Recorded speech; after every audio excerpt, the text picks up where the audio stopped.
Hi, I'm Richard Randall, and welcome to Your Real Estate Voice with Barb Schlinker, the owner of Your Home Sold Guaranteed Realty. This is the weekly radio show that informs and educates you on how to buy or sell real estate with Colorado's Real Estate Authority, Barb Schlinker. Barb Schlinker is a retired Navy veteran.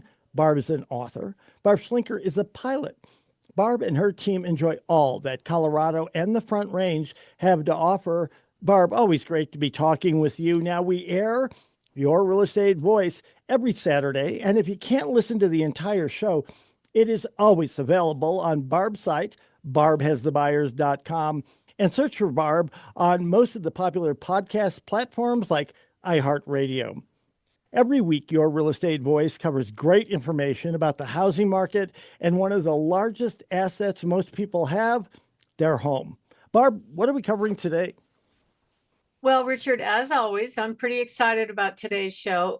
First of all, probably the big news in real estate over the last maybe week has been that we've seen a huge increase in the number of available homes. We've seen it in Denver, we've seen it in Colorado Springs, we're seeing it all over the Front Range. And I think that that indicates that fewer buyers are jumping on homes right now. The interest rates are basically the same. They haven't changed. Quarter percent here and there is about all that it's been probably for the last 4 months. So with more available homes, it's just a supply and demand problem.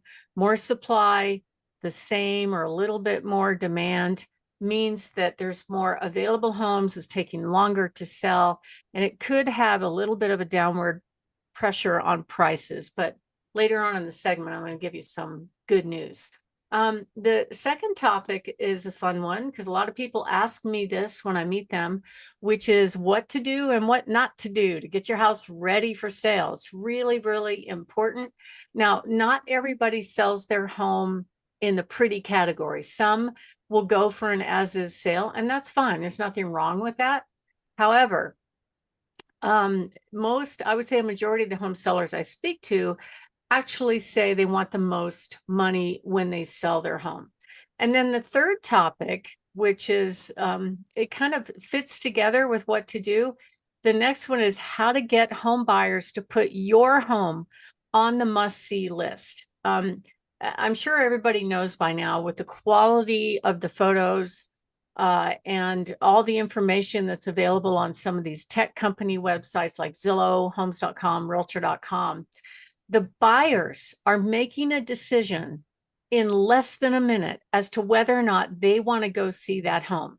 So years ago, when I started in real estate, in the sales that I did back then, a majority of the buyers would physically go inside and look at about 40 homes. Now it's more like 3 to 5 because they've already decided whether or not they even want to waste their gas money to go look at the home based on the online presentation. So it's not just marketing, it's also pricing and what's available in that category. And then the very last subject, which is fun for me to talk about, is are buyer agent fees negotiable in Colorado? I think you'll be surprised at hearing some of the stories that we're going to talk about. And as always, our hot new listings. Richard? Now, Barb, we're heading into the summer selling season. Real estate market should be in full swing, but there are more homes on the market now. Do you think the increasing housing supply is going to affect housing prices? Well, I think so. I mean, it's economics 101. If you have more supply and less demand, it could cause a downward uh, trend towards home prices, or it could cause homes to take longer to sell. What we've seen is that the number of available homes has really surged up since pre-COVID by about 40%. Just comparing it though, from a year ago, we're up about 27%. Okay, that's fine because people used to complain about there's not very many homes on the market. But if you look at the trend of what's going on, I go back to June stats and it shows that inventory's up, pending sales are heading up, but compare that to the same graph essentially in July, and the pending sales have slowed down a little bit. And I think it is a supply and demand thing, just because there's definitely more supply. But homes definitely are still selling.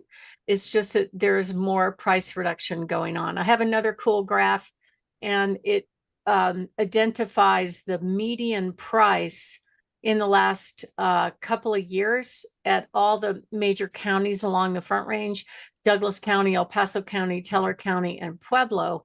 And I would say a fairly consistent story across the board is that the prices essentially in the last 2 years are just a tad higher in El Paso County and a tad higher in Douglas County.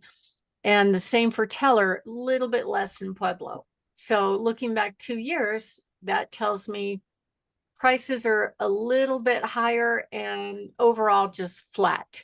So I recently submitted an offer on a property available for sale, and that person had bought the home 2 years ago, put just minor updates in it, a little paint, slapped some paint on it, and put in new toilets. And they raised the price $100,000. And then the listing agent was mad at me that I didn't bring a full price offer. And I'm like, well, I don't see the market value supporting that number. And anyway, she just ignored me and went away. So that's why when you put a home on the market, you have to be the best home at the best price. That's actually the way to get the most money. And it's almost counterintuitive to people. A lot of people say, well, can't I price here and leave some room for negotiating room? Yes, you can, but buyers are finding better deals if you price on the high end of the spectrum. It's kind of weird. It's like, okay, well, we went on the market, we priced it according to similar sales, but those prices aren't working. And I'm seeing that happen over and over and over again. And that's what most of the agents do, is they look back on similar sales and go, okay, based on this similar sale, your home is worth that much. And they put it on the market and it's crickets, right? There's no showings, there's no offers. The market is going to tell you out of the gate within a few days whether or not there's demand for that home. I have one right now. We had 37 people at the 1 hour open house. I think since that time we went under contract and that buyer got scared away for some random reason. Since that time, we've had another 30 showings, and we've had several offers during that time, and the seller's just trying to decide which offer is the best one for them. So that tells me that home is marketed right, it's priced right. It's just a matter of time before the seller picks the right buyer for that home. I think Zillow showing time statistics indicate that the average number of showings per week typically is about 6. So they're getting 10 to 15, right? So that tells me that they're priced right, and it's just a matter of time before the right buyer makes the right offer. And interest rates have a huge impact on that. As everybody knows, the Fed didn't really budge the last opportunity. I don't know if they will. I think Trump and the Fed are not exactly on the same page, to say the least. So I'm not sure when the rates are going to come down or if they are at all. But what I have noticed in the past 5 months is the interest rates have been pretty much the same within maybe 0.25%. So as of today, conventional was 6.8%. VA and FHA loans are 6.3%. And you can always put some more cash down and buy down the interest rates. So overall, what we're seeing is kind of a flat market, a longer days on market, like the average right now is 75 days. But actually, if you look at the way the traditional model of real estate and what defines a quote buyer's market, a buyer's market is when the average days on market goes up over 90 days. We are not there yet. So we're not quite a buyer's market, but we're getting there, right? So it's all a function of interest rates and supply and demand. And now that we have more supply, there's probably going to be a little bit less demand. So just looking county by county, El Paso County, the prices have corrected just a tiny bit in the past month, maybe 0.25%. The inventory definitely has gone up. Days on market are staying the same. Douglas County, the price has dropped about 0.5%. So their average price up there is $849. So that, what is that, $4,000 or $5,000 correction in a month, in 1 month.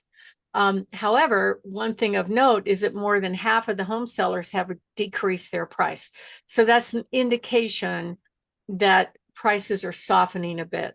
Very similar story in Teller County, flat prices, higher inventory, almost half have reduced their price. So we're seeing a surge there.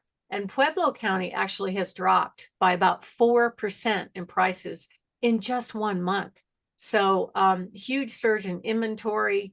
Almost half have decreased their price. So that tells me that, you know, the best thing to do in any market, I don't care what's going on, is price your home what I call very realistically. That way you look like the best home on the market. That way you get the most money. And if you go back, I pulled a chart on my little statistical information to go back 5 years.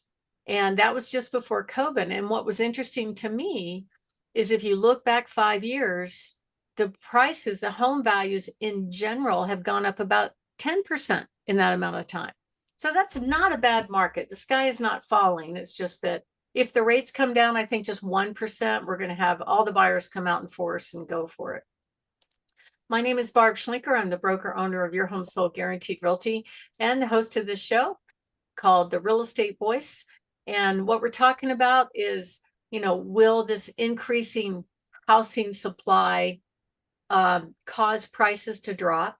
And also when we come back, we're going to hit on kind of what home sellers should expect to see and what they should do in this market. If you are thinking of making a move, give me a call, 719-301-3900, or go to barbhasthebuyers.com. Richard? So, Barb, we're discussing the Fed's recent increase on the Fed borrowing rate and whether or not it has an effect on the housing market. So, what should home sellers expect and do in a market situation like this one? Well, in most cases, they would not expect a bidding more unless they were deeply underpriced. I had one client do that recently. They were going as is. The home definitely needs some work. And we went on the market probably 15% below current market value. We got 4 offers and they bid the price of the home pretty darn close to full market value as if it was repaired. So it's a strategy. It works really well. But the key is to prepare the home right, price it right, hire the agent that knows how to help you do that and knows how to market the home to help get you the most money. Because there are a lot of buyers kind of waiting on the sidelines. I'm seeing more and more buyers with the offers on my listings with massive down payments. So obviously they've been saving, waiting for the right house. So if you are thinking of making a move, give us a call. We can help you get top dollar at 719-301-3900 or go to barbhasthebuyers.com. Richard? You're listening to Your Real Estate Voice. That's Barb Schlinker of Your Home Sold Guaranteed Realty. If you're thinking of making a move, call Barb 719-301-3900 or visit barbhasthebuyers.com. A short break. When we come back, we'll be discussing what to do and what not to do to get your home ready for sale. Stay tuned for that.